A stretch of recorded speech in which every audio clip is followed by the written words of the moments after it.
ഒരു കാലത്ത് ഒരു രാജാവായിരുന്നു. അദ്ദേഹത്തോട് ഒരു മന്ത്രി ഉണ്ടായിരുന്നു.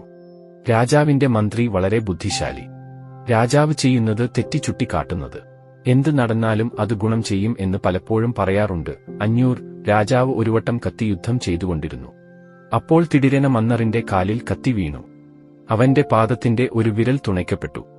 അന്നും മന്ത്രി എന്ത് നടന്നാലും അത് ഗുണം ചെയ്യും എന്ന് പറഞ്ഞു. എന്റെ വിരൽ തുണച്ചത് ഗുണം എന്ന് മന്ത്രിയോട് ചോദിച്ചു 500. വീണ്ടും മന്ത്രി അതിനായി മനസ്സ് വരാതെ തടവിന് പോകുമ്പോൾ വീണ്ടും എന്ത് നടന്നാലും അത് നല്ലതായിരിക്കും എന്ന് മന്ത്രി. ഭരണാധികാരി അത് കേട്ട് വിയന്താർ. അദ്ദേഹം എത്ര വിചിത്രമായവർ! എന്തു നടന്നാലും അത് നല്ലതുപോലെ നടക്കും എന്ന് പറഞ്ഞ് 2 മാസം കഴിഞ്ഞിരിക്കുന്നു. ആ സമയം രാജാവ് വേട്ട കാട്ടിലേക്ക് പോകുന്നു. 500 ഒരു മനിത്ത് തുരത്തി കൂടുതൽ ആഴമായ കാട്ടിലേക്ക് പോയി തന്റെ കളിക്കാരിൽ നിന്ന് പിരിഞ്ഞുവിടുന്നു. എത്ര ശ്രമിച്ചിട്ടും അയാൾക്ക് മനയെ പിടിക്കാൻ കഴിഞ്ഞില്ല. എന്നാൽ അവൻ വഴി തെറ്റി അടഞ്ഞ കാട്ടിൽ നിന്ന് പോയാർ. ഇത് മനസ്സിലാക്കി മന്നൻ കാടை വിട്ട് ഒരു വഴിയെ തേടി തുടങ്ങി. ആ കാട്ടിൽ ജീവിച്ച പഴംകുടിക്കാർ സംഘവാൾ രാജ ചൂഴപ്പെട്ടു. ആ പഴംകുടിയിലിന്റെ ഭാഗം രാജാവിന്റെ രാജ്യത്തിലും ഇല്ല. അവർ രാജാവിനെ തിരിച്ചറിയുന്നില്ല. അവർ രാജാവായിയെ പിടിച്ചു തങ്ങളെ ഇടത്തിരക്കിലേക്ക് കൊണ്ടുപോയി. 500 ആ പഴംകുടിക്കാർ ഒരു മനുഷ്യനെ തങ്ങളുടെ ദൈവത്തിന് പലയിടത്തായി എന്ന് വിളിക്കാൻ തീരുമാനിച്ചു. വിടുവിക്കുന്ന കെഞ്ചിനാർ. എന്നാൽ ആ പഴംകുടിക്ക് മന്നന്റെ ഭാഷ മനസ്സിലായില്ല. അവർ സന്തോഷത്തിൽ മേളം വായിക്കാൻ തുടങ്ങി. അവർ മന്നരെ കുളിപ്പാട്ടുകാർ പുതിയ വസ്ത്രങ്ങൾ അണിയിച്ചു. അദ്ദേഹത്തിന്റെ കഴുത്തിൽ പൂക്കൾ കൊണ്ട് ഒരു ജെ സ്ഥാപിച്ചവർ.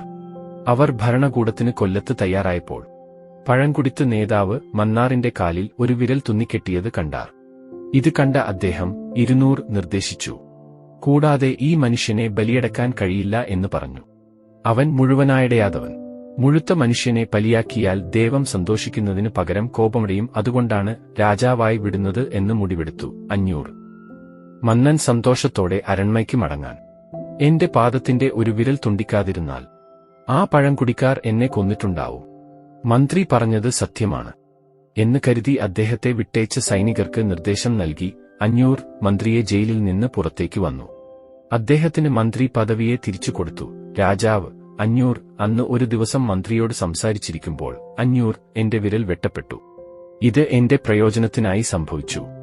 ഞാൻ ഇത് മനസ്സിലാക്കി. 200 എന്നാൽ നിങ്ങൾ 2 മാസം ജയിലിൽ കിടന്നു. നിങ്ങൾ വളരെ ബുദ്ധിമുട്ട് അനുഭവിക്കേണ്ടിവരും. നിങ്ങൾക്ക് ഇത് എങ്ങനെ പ്രയോജനകരമാണ് എന്ന് ചോദിച്ചു രാജാവ്. മന്ത്രി ചിരിച്ചുകൊണ്ട് മന്ന ഞാൻ നിങ്ങളുടെ മുതർ മന്ത്രി. ഞാൻ എപ്പോഴും നിങ്ങളോടൊപ്പം ഇരിക്കും.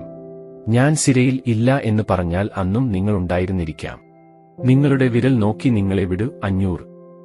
അയ്യാ എന്റെ ശരീരം തികയാതെ ഞാൻ നിങ്ങളോടൊപ്പം ഉണ്ടായിരുന്നെങ്കിൽ തീർച്ചയായും എന്നെ ബലികഴിച്ചു കൊടുത്തു. അതുകൊണ്ടാണ് ഞാൻ ജയിലായത്. എന്റെ ജീവനെ രക്ഷിച്ചത്. അതുകൊണ്ടാണ് ഞാൻ എപ്പോഴും പറയുന്നത് എന്ത് നടന്നാലും അത് നല്ലതാകവേ നടക്കും. നമ്മൾ നമ്മുടെ ജീവിതത്തിൽ നോക്കിയാൽ ചില സമയം നമുക്ക് എന്തോ മോശമായി സംഭവിക്കുന്നത് അല്ലെങ്കിൽ ഇത് നടക്കരുത് എന്ന് തോന്നാം. എന്നാൽ കുറച്ച് സമയം കഴിഞ്ഞ് നമ്മൾ തിരിഞ്ഞു നോക്കിയാൽ 500 ആ സമയത്ത് അത് സംഭവിച്ചു നല്ലത് എന്ന് തോന്നുന്നു. വാസ്തവത്തിൽ ഓരോ സംഭവവും നമ്മുടെ പുത്തൻ സാധനത്തോടെ വിലയിരുത്താൻ ശ്രമിക്കുന്നു. എന്നാൽ വാസ്തവത്തിൽ നമ്മുടെ ബുദ്ധിശാലിത്വത്തെ വെച്ച് ഒരു സംഭവത്തിന്റെ ന്യായം അല്ലെങ്കിൽ നിയമത്തെ നിർണ്ണയിക്കാൻ കഴിയില്ല.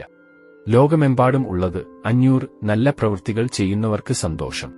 കൂടാതെ മോശം പ്രവൃത്തികൾ ചെയ്യുന്നവർക്ക് ദുഃഖം ലഭിക്കും. അതിനാൽ നിങ്ങൾ ദുഃഖകരമായ ഘട്ടങ്ങളിൽ പോകുന്നു എന്ന് എപ്പോഴും ഓർക്കുക. നിങ്ങളുടെ മോശം കർമ്മങ്ങൾ ചെലവഴിക്കുന്നു.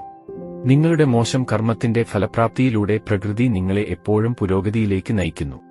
ഈ സൃഷ്ടി നമ്മുടെ ശത്രുവാൽ സൃഷ്ടിക്കപ്പെട്ടതല്ല. അതിനാൽ ഈ ലോകത്ത് ഈ തെറ്റ് ഒന്നും സംഭവിക്കില്ല. 500 അതുകൊണ്ട് എന്ത് സംഭവിച്ചാലും അത് നല്ലതിനു വേണ്ടിയാണെന്ന് ഓർക്കുക.